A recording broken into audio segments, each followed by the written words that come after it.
Muy bien. Ya estamos de vuelta aquí en Betnebuá y ahora sí volvemos a compartir. Espero que todavía estén mis dibujos. Ahí está. Muy bien. Perdón, entonces estábamos dando un ejemplo, estábamos repasando aquí los temas y estamos dando el ejemplo de una persona que va a comprar algo. Y dijimos que lo primero en este ejemplo es que el centro instintivo dice tengo hambre. ¿Cómo es que lo transmite al centro emocional si no hablan el mismo idioma? ¿Cuál es el medio que tiene el instinto para transmitir y comunicarse con el centro emocional? Adelante, ahora sí, Luis Daniel. Luis Daniel. Eh, Me considero que sería a través de como de la emoción de insatisfacción sobre el cuerpo. No es una Entonces, emoción, es que el emocional siempre está evaluando cómo me siento, cómo estoy. Y si siente un malestar, entonces califica ese malestar. sí. Bueno, entonces el emocional lo clasifica como, pues tengo hambre, ¿no? Tengo que actuar. De ahí se pasa al intelectual, que Es dice, correcto. pues tenemos que comprar para comer. Y el intelectual mueve al motor y lo lleva a la tienda a comprar lo que tiene que comprar. Y bueno, lo compra, evalúa los precios, dice, bueno, este está más barato o este me va a ser mejor. Y quizás se lleva unas galletas para hacer un platillo, y llega a su casa, lo realiza y le pone al platillo las peras dulces. Y ahí entra el sexual o como creación, por así decirlo. A ver, Y lo pausa, empieza. pausa, vas muy rápido. Primero, el instinto fue el primero, tenía hambre, le dijo al emocional, yo me siento mal. Yo me siento mal. ¿Ok? El emocional le dice al intelectual, oye, yo me siento mal y no sé por qué, solo sé que siento esto. Y el intelectual va a su bagaje de, digamos, recuerdos y dice, la última vez que me sentí así, yo creo que con unas peras dulces se me quitó. Y aparte tengo el antojo, pero esa es una percepción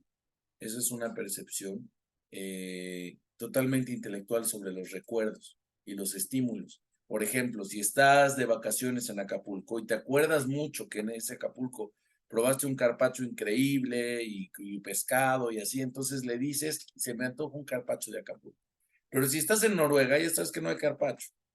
Si estás en Italia, ya sabes que no hay tacos, ¿sí? Pero sabes que la pizza es buenísima, entonces se me antoja la pizza. Entonces, en realidad el antojo tiene dos percepciones. Tiene un tema instintivo en tanto que el instinto puede también mandar situaciones perceptuales al sabor y entonces uno dice, ay, tengo como ganas de algo salado o algo dulce. Eso es algo instintivo. Pero cuando no, cuando simplemente es hambre sencilla, tiene que ver mucho el entorno y entonces el intelecto dice, yo sé por qué te sientes mal emocional. Tú tienes hambre y yo lo voy a resolver, no te preocupes. Y entonces va al centro motor, no al sistema parasimpático que es el que mueve el instintivo. Aquí sí hay una conexión, como tú decías, Luis Daniel, pero son los reflejos, son los gritos, son los, no sé, me refiero a gritos que cuando alguien te asusta y gritas, es en realidad una respuesta instintiva, porque antes espantabas a los depredadores con tu grito, eh, y eso te podía salvar la vida. Y también agacharse, hacerse bolita, cuando hay una explosión, por ejemplo, etcétera. Todo eso es el centro instintivo del sistema parasimpático también, que tiene que ver con el corazón, las tripas, todo lo que no manejamos nosotros. Claro que sí hay una conexión aquí. Pero en realidad es a partir de la percepción que se comunican el instintivo y el emocional. Y el intelectual interpreta la situación y directamente dirige al motor a través del sistema nervioso. ¿Ok? Entonces, ¿hasta ahí vamos claro? Sí, sí. Ok, ¿dónde entró el sexual? Mm, Al hacer el platillo como tal, de las peras dulces, Ok. porque, pues la naturaleza no revuelve dulce y peras, solo lo puede hacer el ser humano. ¿Cómo ocuparía el centro sexual creativo? Ahí es el tema con el centro intelectual, ¿no? Al crear un nuevo platillo. Fue creativo, ¿no? Pero ¿cómo sería, por ejemplo, en el centro emocional? en esta misma situación? Honestamente no se me ocurre. Recuerda que cuando el centro sexual actúa de manera correcta y la energía sexual creativa está conectada al emocional, es porque son vínculos profundos. Entonces, si va a comprar algo, tendría que pensar en los demás, por ejemplo. Ok. O, Llevaría peras para sus amigos también. por ejemplo. Y entonces eso ya, el centro emocional ya no jala la energía de otros lados. Al ser creativo, ya está el centro sexual, también el centro intelectual. ¿Ok? ¿Y cómo se maneja el centro sexual aquí y aquí?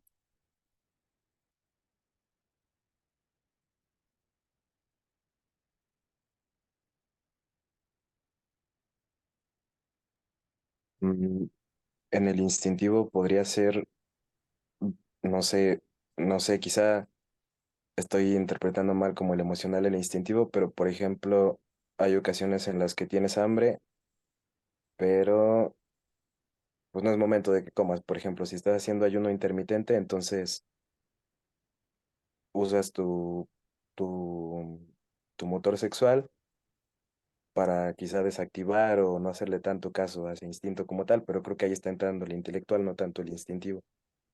Puede Entonces, ser, no va a estar mal, no va a estar mal. Dijimos que el centro sexual es en realidad la energía, la Orma Kif, la energía que rodea,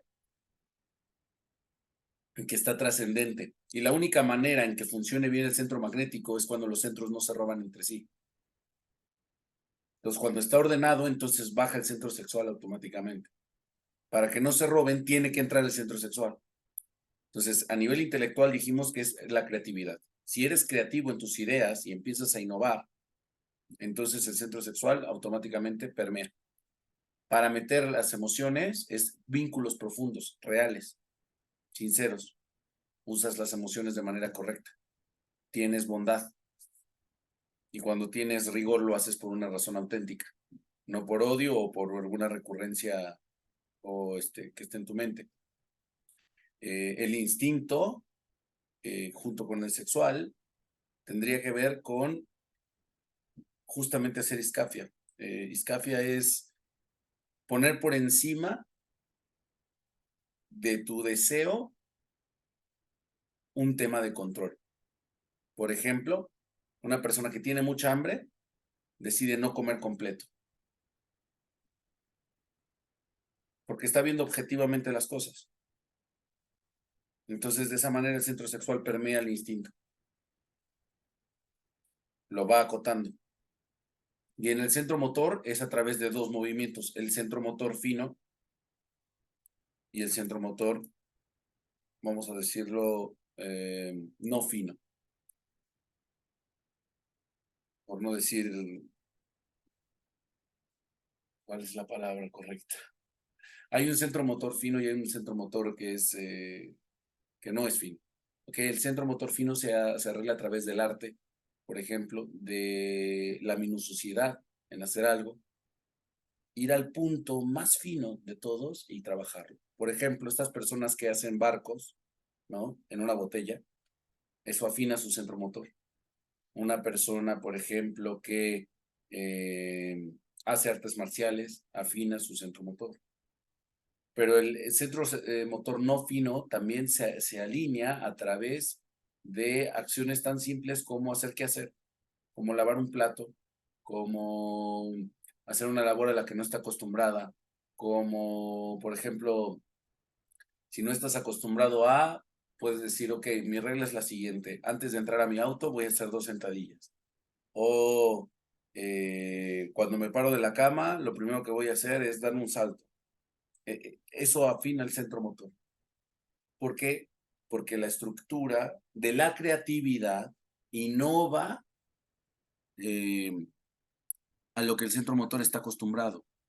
El centro motor también reacciona a un banco de datos, pero ese banco de datos va creando mielina en el cerebro porque siempre haces lo mismo. Te mueves de la misma manera, hablas de la misma manera, Entonces el centro motor ya está pegado. Pero si innovas, si lo cambias de repente, entonces estás estimulando la creatividad.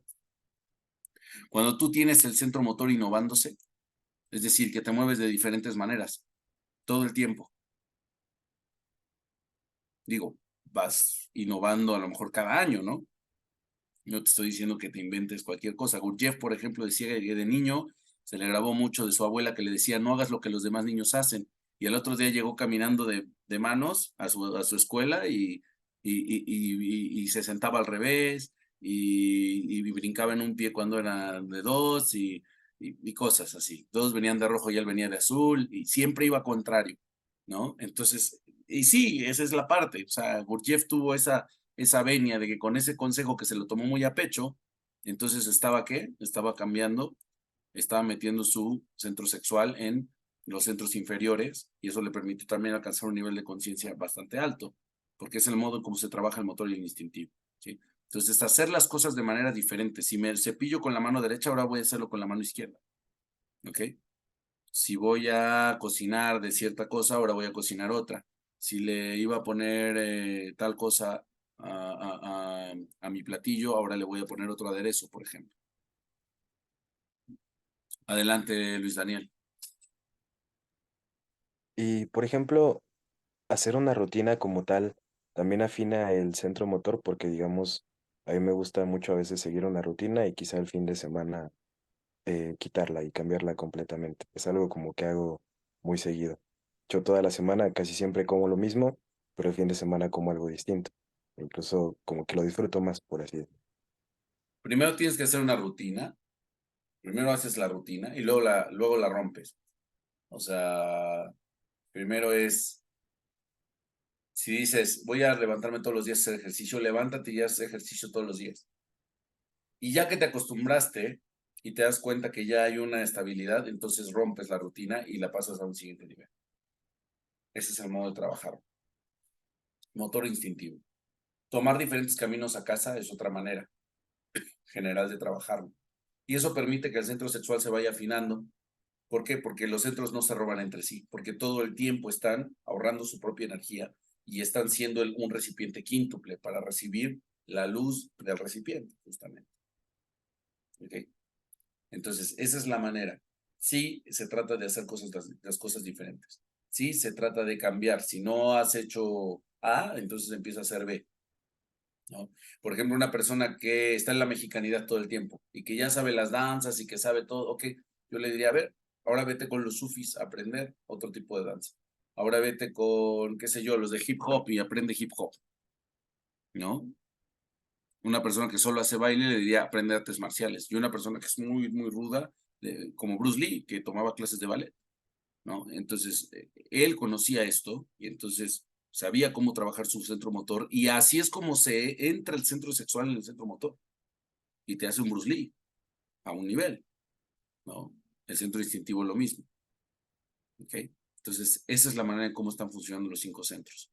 Este es el recipiente quíntuple y esto es la estrella del tetragramatón, ¿no?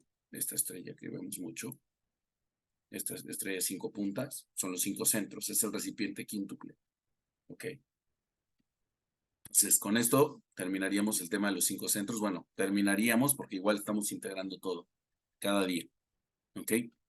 ¿Más preguntas?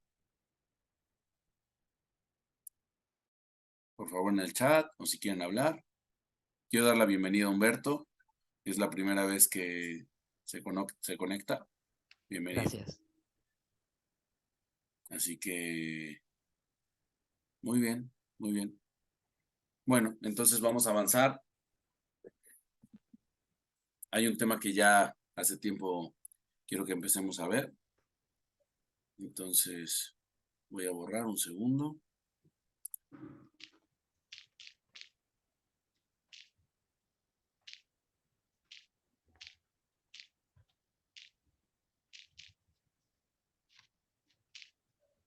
Listo, muy bien. Muy bien. Bueno, ahora el tema de hoy va a estar muy interesante. Es un tema que quería iniciar hace tiempo y vamos a afinar un poco más el tema. Ya vimos los 3 niveles del ser. Ya vimos que hay estados de conciencia y ya vimos que hay 5 centros. Con todo esto, entonces, ya podemos saber un tema que para mí es muy importante, que es el tema de la Sefirot. Muy bien. A ver, aquí hay una pregunta. No, dice muchas gracias nada más. Entonces, para entender el tema de la Sefirot, tenemos que saber que hay un detalle. Tenemos que saber que hay un detalle en el funcionamiento de los centros, pero ahora para trabajarlos. Entonces, nuestro primer trabajo es, evidentemente, observar la ley de 3 en nuestra vida.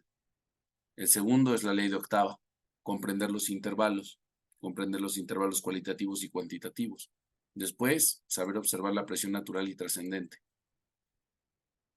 Si estamos hablando de presión natural espiritual, natural y trascendente. Luego, cuidar las fugas de energía, observarnos a nosotros mismos. Después, saber en qué nivel estamos y trabajarnos en los niveles que nos hacen falta. Conocer que estamos en un estado de somnolencia, ¿sí? Normalmente, que el mundo está dormido y que esto es por la presión espiritual natural que nos hace dar vueltas en círculo. Finalmente, a través de los 5 centros y ordenándolos, vamos a poder tener ahora sí la energía para empezar nuestra travesía. Y vamos a empezar a entender cómo funciona el centro intelectual, cómo funciona el centro emocional y cómo funciona el cuerpo. Vamos a aprender algunas técnicas especiales para poder trabajarnos a nosotros mismos y poder hacer nuestro trabajo. Muy bien. Entonces, el sistema de Sefirot consta de varias triadas. Hoy vamos a ver la primera triada y tal vez alcancemos a ver la segunda. Muy bien, como habíamos dicho, en ley de 3 tenemos siempre un elemento activo. Tenemos un elemento, activo, un elemento pasivo, receptor, y tenemos un elemento neutro, que permite que estos dos lados interactúen.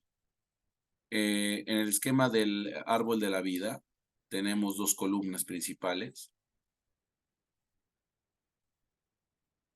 Y tenemos una columna central. ¿Ok? Este es el árbol de la vida. Muy bien, a grandes rasgos es así.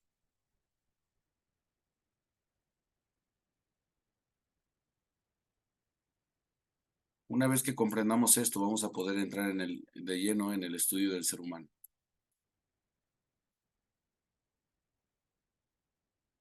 Ok, aquí se cruzan algunos, de esta manera.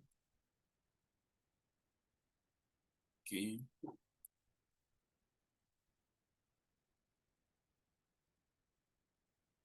Y aquí me falta conectar estos así.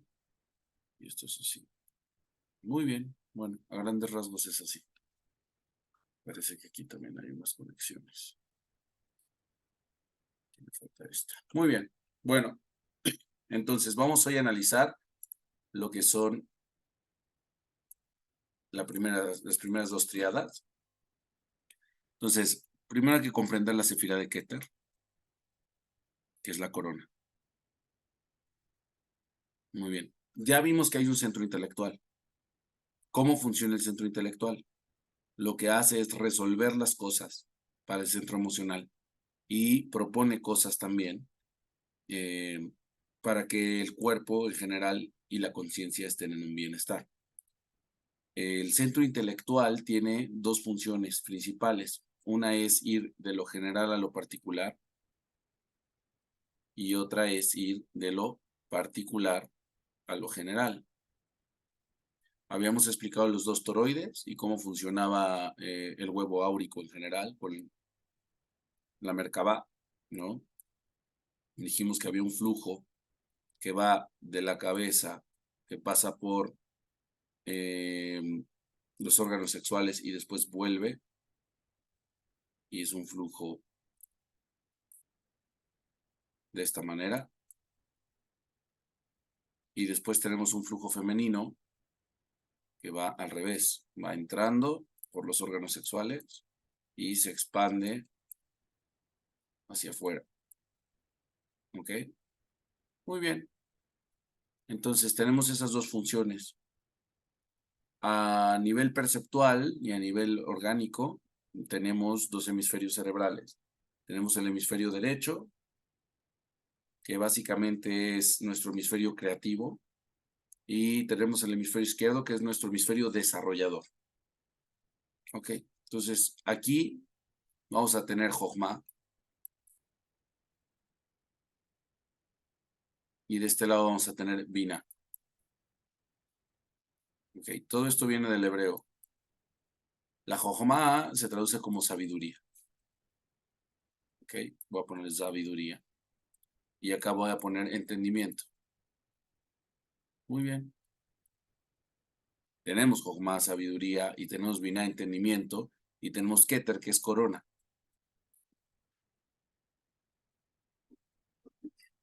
Muy bien. Entonces, lo que hay que entender ahora es cómo funciona esta triada. ¿Qué significa la sabiduría? La sabiduría viene de sabor, de saborear. Sabiduría es sabor. Por otro lado, la palabra en hebreo nos revela otro significado más profundo de la sabiduría. Jochma se puede leer como Koachma o el poder del qué. La sabiduría viene de entender la esencia de las cosas. El qué te dice, por ejemplo, esto es una pluma, te dice, esto es una calculadora, es el qué. La esencia de las cosas viene del cómo las nombramos a las cosas, ¿no? Por ejemplo, podemos decir, qué sé yo, libreta, que es como un libro. Entonces, a través de escuchar la palabra podemos entender también su significado. Esa es la jochma, es la esencia de las cosas. Y después tenemos la biná, que es cómo desarrollamos la cosa. Es el entendimiento. Biná viene de boné, que es construir. Entonces, usamos dos capacidades de nuestro cerebro. La primera es la jochma, ¿sí? Que es ir a la esencia de las cosas y formar la esencia de las cosas. Y después viene Bina, que es construir con esa esencia. Igual que un bebé, al formarse, entra el esperma y después la matriz desarrolla todo lo demás. Así es Bina. Y son dos funciones cerebrales. Pero me dicen, bueno, eso creo que lo entiendo.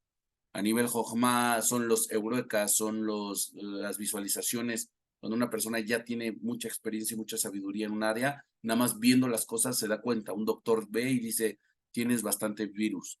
No sé, un arquitecto ve y dice, eso no te alcanza el terreno para construir la torre que quieres, etcétera. Y en un instante lo sabe. Y Binah requiere de un entendimiento, requiere de un trabajo, requiere de números, requiere de proyecciones. Todo eso, sí, son los dos trabajos que hace nuestro hemisferio cerebral. Pero, ¿qué sería Keter? Keter representa la corona y es la razón por la cual los judíos usamos una gorra encima. Y el Keter representa el supraconsciente. Significa que estamos, primero, atenidos a que hay un poder más allá de nuestro intelecto. Que eso ya es bastante complicado para en general el ser humano. El ser humano de por sí tiene su ego, que está aquí abajo, porque es lo que yo quiero y lo que no, ese es el ego. Esto no me gusta, esto sí me gusta, ese es el ego. ¿Sí? Ese es emocional, es un ego emocional. Luego está el ego intelectual, que es soberbia, ¿no? Es yo sé, ¿no? Y después, cuando el ser humano entiende que tampoco es su inteligencia, y tan es así que hoy tenemos inteligencias artificiales que te demuestran que el ser humano, también la inteligencia es replicable. Entonces, ¿qué tiene el ser humano en sí que no sea replicable, que no sea de una máquina? Su esencia. Eso nunca lo va a tener una máquina, y esa Jochma no la va a tener, y ese Keter tampoco. La manera en cómo entendemos esto es que nosotros tampoco somos nuestro intelecto, sino que nuestro intelecto es un recipiente que está en nuestra cabeza y que recibe de algo superior. Ese superior se le llama corona. Y tan es una corona que no la tenemos incluida directamente en nosotros, sino que es algo que usamos externo y nos colocamos por encima de la cabeza. Eso significa Keter. La corona significa la responsabilidad de un rey. No hay rey sin corona, pero la corona que lleva el rey significa también la responsabilidad que tiene el rey con su pueblo, porque lleva todo el pueblo encima de su cabeza. Así que ese es el Keter. El Keter representa el supraconsciente, representa lo que está más allá del entendimiento, representa esa intuición. La única manera de conectar con Keter es a través de la intuición, que no es el instinto, es diferente. la intuición. Entonces esa intuición es ese sexto sentido que te dice, no sé por qué, pero no me late esto. No sé por qué, pero sí me late esto. Eso está conectado directamente con la supraconsciencia y con toda esta red supraconsciente, y entonces te hace tomar decisiones. Siendo así, la Jochma recibe del Keter, la Binah recibe del Keter, ¿sí? Y finalmente el Da'at, que es esta sefira del medio, que es la comprensión. Pues la comprensión se refiere a cuando yo tengo Jochma, tengo Binah, y después tengo la venia de Keter. ¿Qué significa la venia de Keter? Bueno, que por mucho que una persona se esfuerce por comprender algo, puede ser que nunca logre nada, porque tiene que haber un chispazo de conciencia. Y ese chispazo de conciencia viene directamente de Keter. Seguramente han visto en alguna ocasión alguna persona que lleva muchos años haciendo algo, vamos a suponer que sea escultura, y de repente llega un chavito con mucho talento, el maestro le enseña al chavito y el alumno supera al maestro, porque el maestro le enseñó la técnica, que él enseñó Binah, pero el chico tiene ya su propia Jochma. Y si de Keter le dieron la venia para poder comprender la escultura, para poder trabajar la piedra, por ejemplo, entonces tiene un Da'at muy especial. Y si tiene suficiente Jochma y Binah, va a poder crear cosas mucho mejores, aunque su maestro tenga 60 años más que él. ¿Por qué? Porque no es un tema de edad, es un tema energético. Así que es como funciona ese Da'at. Tú que me escuchas, tienes un Da'at sobre ciertas cosas y es lo que forma tu esencia. A veces las personas que tienen un Da'at sobre algo ya no lo superan más. Por ejemplo, un escritor que logró hacer poesía, ya logró hacer poesía y todo el tiempo habla de poesía y para él su vida es la poesía. Cuando tenemos Da'at de entendimientos espirituales, por ejemplo en mi caso, tenemos un Da'at y lo repetimos y lo repetimos y fue la percepción, la gran percepción de algún momento en el cual pudimos convertirnos y hacernos uno con ese conocimiento. Y entonces esa edad florece. Esa edad significa una conexión directa entre el cielo y la tierra. Esa edad nos hace el verbo viviente, nos hace el espíritu viviente, el espíritu divino expresándose a través de un ser humano. En lo que sea, desde ser chofer hasta ser un ingeniero, hasta ser un artista, hasta ser componer música, todo lo que hagas, entonces se vuelve una expresión divina. ¿Por qué? Porque tiene suficiente Jochma y tiene suficiente Bina. Entonces no es lo mismo. La Jochma se te da por gracia. La Jochma se te da, es como dicen, bueno, Dios te dio un talento. Sí, pero esa es la Jochma. Luego, si ese talento no lo aprovechas, no haces Bina, no vas a tener Dat. Puedes tener mucho talento. ¿Cuántos niños de mucho talento hemos visto, no? Por ejemplo, que entran a equipos de fútbol, pero no todos se vuelven Messi. ¿Por qué no todos se vuelven Messi? Porque les faltó Bina, porque les faltó oportunidades, sí, también, pero no se volvieron Dat.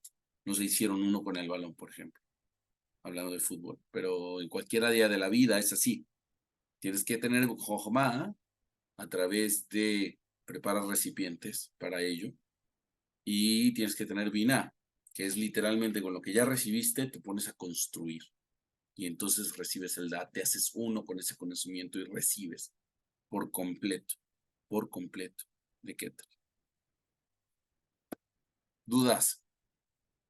Esto se llama Jabat, Jochma, Bina, Dat.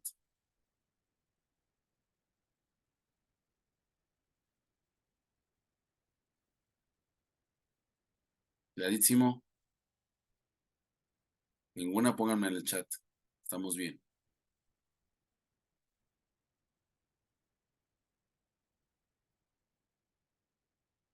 ¿Estamos bien o no? Si no, me regreso de tema.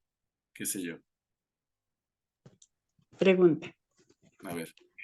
¿Por qué es representado el árbol así, de esa manera? ¿Por qué es representado el árbol así? Específicamente, ¿a qué te refieres? ¿Por qué no de otra manera? Acostado, lateral, etcétera. Sí, o sea, empezamos igual de arriba pero todas las uniones. Muy bien. Lo vas a entender cuando primero comprendas al árbol, después vas a comprender lo que se llaman los 22 senderos, que son estas conexiones que tiene, y entonces vas a comprender por qué no puede ser de otra forma. Te voy a dar una explicación muy sencilla que sí la puedes comprender al día de hoy con un conocimiento básico de matemáticas, y es que hay un devenir de la secuencia de Fibonacci, ¿sí? Que del 1, pues básicamente surge el 2, surge la dualidad. Esto forma la ley de 3, ¿ok? Y cuando tienes el 3, que es el siguiente punto, ¿sí? A partir del 3, que es la forma más sencilla geométrica, entonces se puede salir el 6, ¿ok? El 6 representa estas 6 sefirot, que empiezan en Geset, Iburá, Tiferet, Netzachot y Yesod. Son estas 6. Estas 6 que estoy encerrando en esta caja es lo que deviene después. ¿Y cómo surge el 6? Te voy a explicar. Si tú tienes A, B y C, ¿cuántas combinaciones puedes hacer entre A, B y C? CBA, BCA, etcétera, son 6. Es 3 factorial. 3 por 2 por 1. Por lo tanto, de un devenir del 1, viene el 2, luego viene el 3, y luego viene el 6, y el 7, que es la superación de los anteriores. ¿Ok? Entonces tienes estos 7. Y después, vamos a lo que sigue. 4 más 3 más 2 más 1, que es 10. Y son las 10 sefirot. Aunque aquí ves más, los senderos como tal se ordenan para que sean 10 sefirot. 10 y no 9, 10 y no 11, dice la lista. ¿Ok? Entonces, es la manera matemática de entenderlo. Este 7, por ejemplo, que está aquí, también lo puedes entender si tú juntas un vaso y tienes vasos del mismo tamaño, solamente caben 6 alrededor. O sea, tenemos un vaso.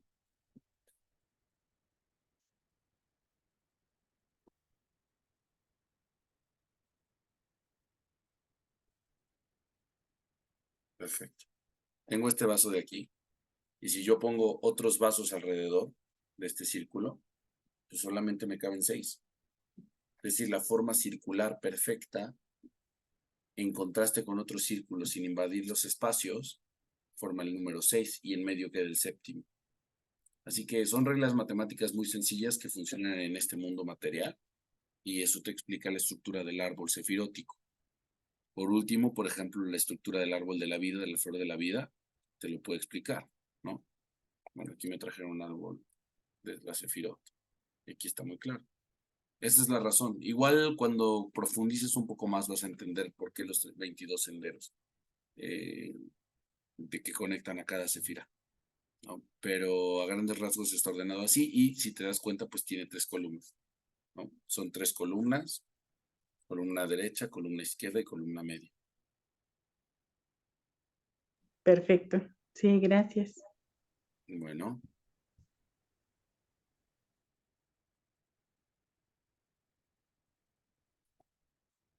muy bien. Bueno, hasta aquí quiero saber si podemos continuar con las otras 3 sefirot, por lo menos, o las 6 que siguen, para repasar lo anterior.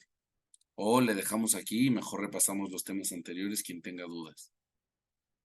Bueno, yo sé que Humberto debe tener un montón, tal vez, pero confío en que ya también ha estudiado algunas otras cosas. Bueno, Humberto dice que adelante, muy bien. Los demás, pues vamos a seguir entonces. Vamos, muy bien, vamos a avanzar. Entonces, ahora vamos con la sefirá de Geset. Muy bien, voy a borrar algo aquí.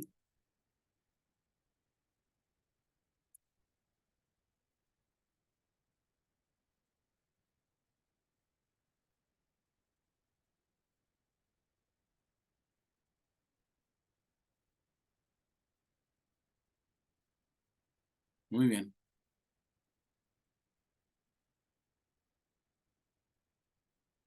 está.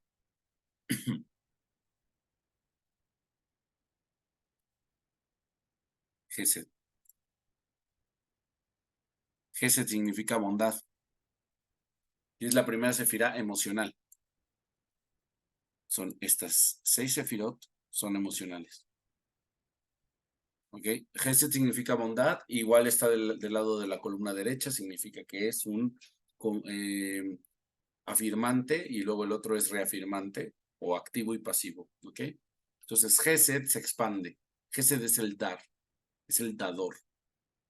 Es Abraham Avinu, es Abraham. Es lo que da sin esperar nada a cambio. Es la expansión de las cosas. El Gesed es un movimiento energético expansivo, ¿ok? Pero es un movimiento expansivo natural. Luego nos vamos a Geburá. Geburá viene de Gibor, que significa heroísmo, significa también rigor, ¿no? Y la Geburá significa el din, significa el ser duro, ¿ok? Significa poner límites. Por lo tanto, restringe, va hacia adentro el movimiento. Es una energía natural de contracción. Pues tenemos una energía natural de expansión, que es Gesed. Tenemos una energía natural de contracción. Contracción. Expansión, contracción. Expansión, contracción. Gesed, Geburá. Muy bien. Y tenemos en medio que Tiferet. Tiferet es la belleza. ¿Y cuándo se logra la belleza? Cuando tengo expansión y contracción en justa proporción. Y que, por cierto, directamente Tiferet también está conectada a Keter. Por lo tanto, no se puede lograr la belleza tampoco solamente teniendo Gesed y Geburá, sino que tiene que haber una venia desde Keter, desde el supraconsciente, para que se logre la belleza.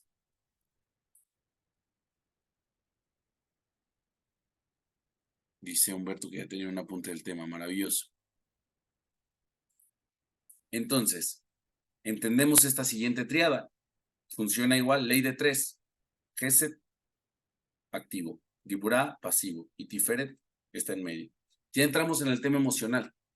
Dijimos que las emociones, el centro emocional funciona me gusta, no me gusta. Ya, no hay términos medios, no hay niveles. O te gusta o no te gusta. Luego el intelecto puede interpretar, bueno, ¿qué tanto te gusta?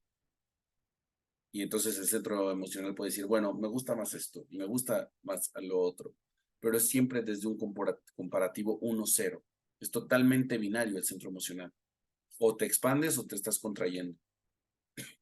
Y el tema de belleza es la unificación de los dos. Muy bien. La siguiente sefirá se llama Netzach. El Netzach tiene que ver con la victoria. ¿Sí? El Netzach es la eternidad. Y la eternidad tiene que ver con el hecho de que aunque tengas adversidades, tú vas a hacer un movimiento expansivo energético. Es decir, que cuando yo tengo presión espiritual hacia adentro, mi Netzach me dice, vamos, tú puedes. Es ese impulso emocional de cuando estás corriendo, ya no aguantas más y dices, sí lo tengo que hacer, y sacas fuerza y vas y lo haces. Ese es Netzach. Eso es eternidad. No es algo natural de que ves a una persona y hola, ¿cómo estás? Y te surge la bondad con esa persona. No es tampoco un rigor que ves a una persona y Netzach es expansivo, pero de una forma artificial. No es natural. Y finalmente tenemos Od. Od es gloria. Y se refiere a un movimiento energético contractivo, pero también artificial. Es decir, no es una Geburá que de repente surge, sino el Hod es yo quiero expandirme, pero me mantengo en línea, me aguanto, me contengo. ¿Ok? Y finalmente Yesod que es el fundamento, es la única sefirá capaz de unificar a todas las sefirot. Y esa es la cualidad, su cualidad es unificar.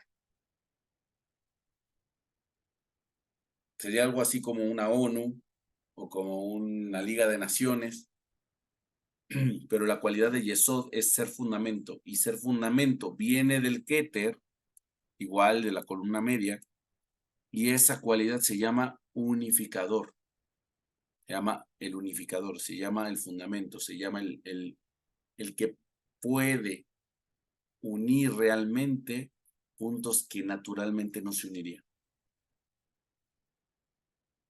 Y finalmente, hay una siguiente sefira que se llama Malhut.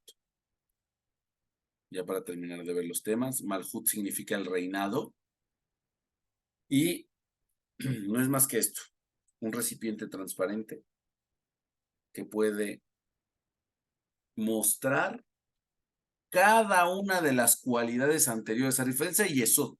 Yesod las unifica. Pero Malhut muestra cada una de las particularidades de cada sefirá y las puede mostrar y manifestar. No solamente unidas, sino con su propia individualidad y trabajando en grupo, en equipo. Por eso es Malhut y se llama el reinado. Porque un rey, ¿qué es lo que hace?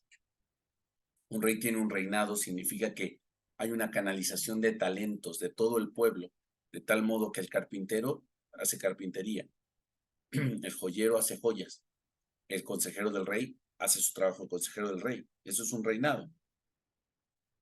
Entonces el reinado permite revelar del interior de las demás sefirot la individualidad de cada uno sin necesidad de romperse y sin necesidad de anular unos a otros.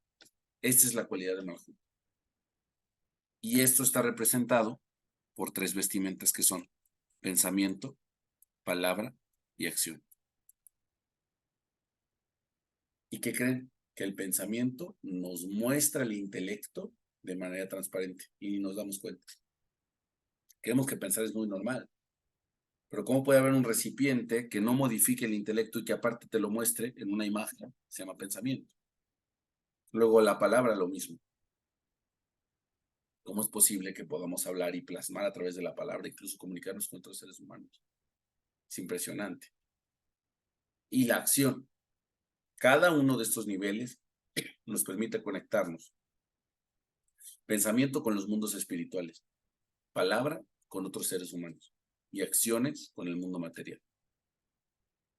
De esta manera, tenemos ya las 10 sefirot. Estos son los atributos emocionales, los atributos intelectuales, los atributos físicos o llamados vestimentas. Y Keter, que pertenece a los mundos superiores. Esta es la imagen del Adam. Este es el Semel, el Selem Elohim. De esto se trata todo. Se trata de asemejarse al árbol. Por eso dice, Sadika Tamar Ifraj, y el justo florecerá como palmera. Porque justamente esta figura que estamos viendo aquí es una palmera, como esta que tengo en mi celular. Ok. Aquí está.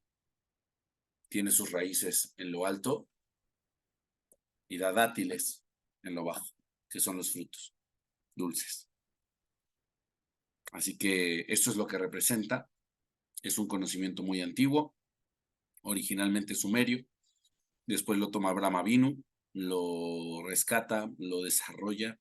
Y obviamente que esto, pues más allá de los sumerios, es un conocimiento místico que está en los archivos akáshicos de la humanidad y de más vidas y de más planetas probablemente. Así que no es exclusivo, pero seguro que Abraham Avinu fue el que lo logró aterrizar y desarrollar en el libro del Sefer Yetzirah. Y en la Kabbalah en general, judía se ha llegado a niveles mucho más avanzados que los sumerios, a pesar de que los sumerios pues lo hicieron muy popular y lo tenían muy popular. Y justamente de Ur Kashdim, que sale Abraham Avinu, pues su padre evidentemente le enseñó todo esto. Entonces, hasta aquí tenemos ya un sistema más avanzado que solamente los 5 centros. Primeramente, vamos aprendiendo cómo se mueven los centros.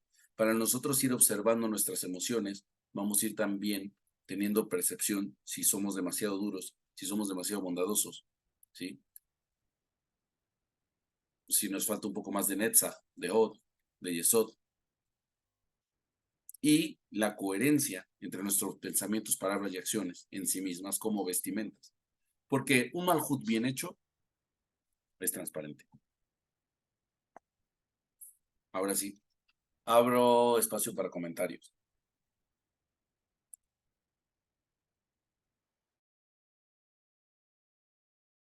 Me voy a servir un poco de agua mientras los escucho. Adelante.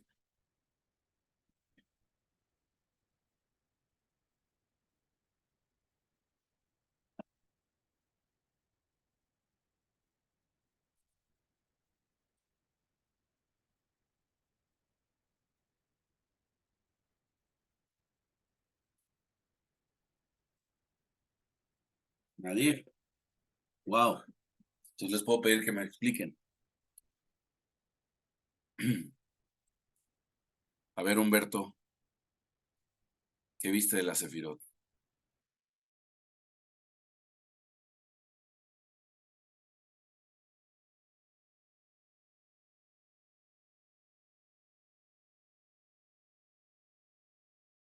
Humberto, ¿estás ahí?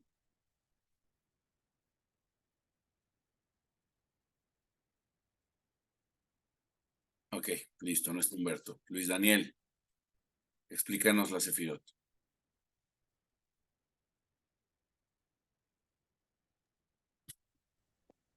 Eh, Explicarla al 100%, yo creo que voy a repasar la clase nuevamente, pero se me hace un poco gracioso porque recientemente estaba viendo unos videos y me salía justo esa imagen, pero dentro de esa imagen estaban escritas como diferentes instituciones como religiosas y en el centro estaba el Vaticano y cosas así. No sé por qué la representaron así. Me imagino que tiene que ver con lo que acabas de mencionar, pero pues sí, me llama mucho la atención cómo es que está representada. Me imagino que nosotros mismos tenemos que dominar todo esto también y eso nos evoluciona como a los siguientes niveles. En la Torah está escrito que Dios hizo al hombre a su imagen y semejanza. ¿Y cuál es esa imagen? Es esta.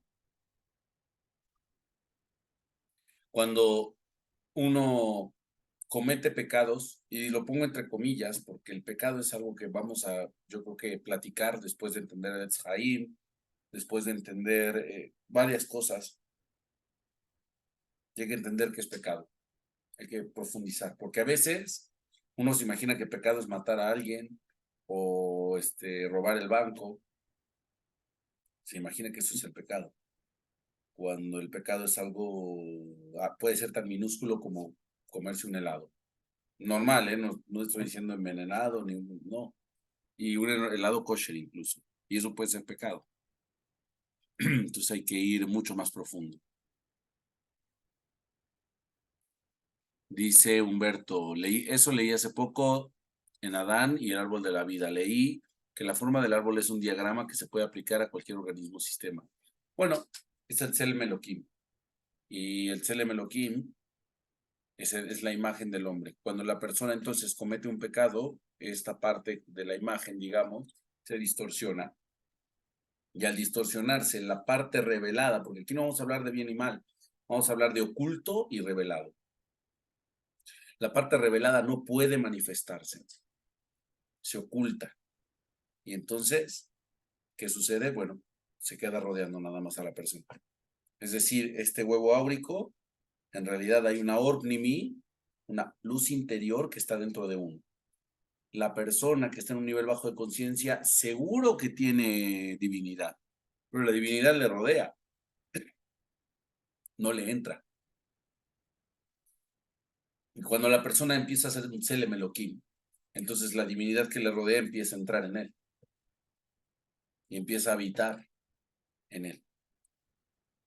Viene la luz que entra, viene una luz que se queda dentro y luego una luz que se refleja. ¿Por qué? Porque no, esa luz que se refleja no encontró morada, no encontró una casa donde pudiera habitar. Porque la persona no tiene Jojma, por ejemplo, no, bueno, todos tenemos Jojma, pero me refiero a que no la tiene desarrollada. Le falta a lo mejor más entendimiento, le falta más bondad, le falta más, tal vez aguantarse algunas cosas, tal vez unirse, ¿no? Entonces, cada uno sabe lo que tiene que hacer para ser Tselem Elohim. Este es el propósito de toda la Torah. Y esto es lo que se estudia en más de Merkabah. Es decir, ser una Merkabah, ser una carroza divina. Es el propósito de todo.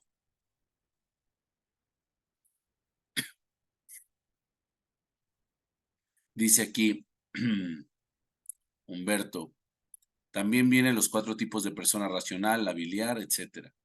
También el cascarón que nos hacemos como persona en el sistema que nos separa de la unidad y nos hace individuos y cuerpos con límites. Es algo discutible, ya lo tocaremos, pero bueno, lo primero que quiero es que tengamos la noción completa de esta estructura, de este diagrama. Y cuando nosotros empecemos a manejarlo, entonces vamos a poder también ocuparlo como herramienta y profundizar, porque esto es apenas el principio, ¿eh? Les estoy enseñando el ABC, porque después vamos a formar palabras, oraciones, ecuaciones diferenciales y más cosas. Muy importante que el principio lo tengamos clarísimo. ¿Alguien más? Ileana, ¿qué te pareció? No, está excelente. La verdad es que he tomado otros cursos, pero es diferente. He hecho hasta seminarios, pero me parece, la verdad, tremendo. Algo que ahorita lo que estabas comentando es esta parte y me iba yo a lo que son fugas de energía. No puede haber esa unificación en el Yesod, así se pronuncia. Sí.